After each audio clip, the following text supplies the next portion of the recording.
I'm here with Volker Lederer to discuss a distributor's view of the current situation in the market for fasteners.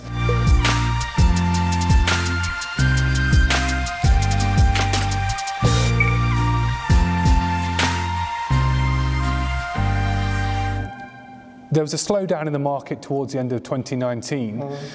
How has 2020 started for you as a business? The key figures like turnover, sales volume, they went down in the first month of 2020 compared to January 2019.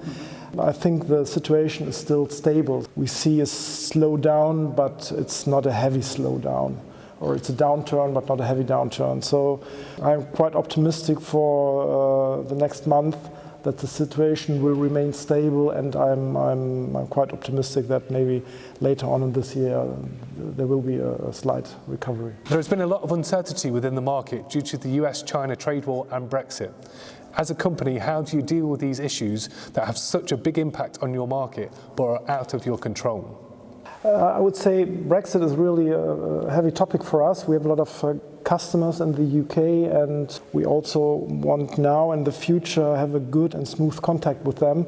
I think basically we counter uncertainties by being in very close contact with our partners, with our suppliers, with our customers, to get as much information as possible and to be able to react if uncertainties grow or new uncertainties come up. The trade war, China, USA, you mentioned this point. For us, it's not that important. Okay, it is important because it affects the global market and the economy of the global market. But for us, as company Lederer, it's not such a big thing. Okay. Is it concerning regarding, obviously, with the trade wars with US and China and Brexit, the countries seeming to move towards a more isolation rather than a more open market? Is that a concern for you as a business? Yeah, that concerns us because, especially the German industry is very export orientated.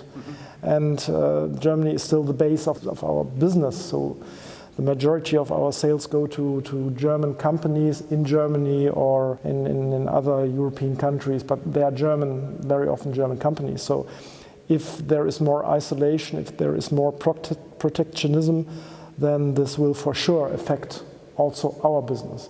Because if our customers sell less, then we also sell less. Okay. A key part of your product portfolio is your range of stainless steel products. How has the fluctuation in the nickel price over the last 12 months impacted your business, and how do you combat these fluctuations if you can? So the nickel price is always strongly influenced by short-term speculation. This is something we cannot avoid and we cannot combat. We have to accept this and we have to live with this situation. So what we do is we try to be well informed about the nickel price, about the reasons why nickel price went up or down. We talk to our suppliers, to our partners, to understand more about the current situation and maybe to understand what is going on in the near future. We try to understand what's going on the market, the economic situation in the countries, especially in Europe. And knowing all this, we try to make our perfect decisions. There are no perfect decisions, but sometimes we think the nickel price is very, very attractive for us, then we purchase maybe a little bit more. In other periods, we think that nickel price would go down in 1 or 2 months, and then we wait with bigger purchasing volumes. So that's how we try to deal with this speculation and fluctuations. But at the end, unfortunately, we don't have a crystal ball.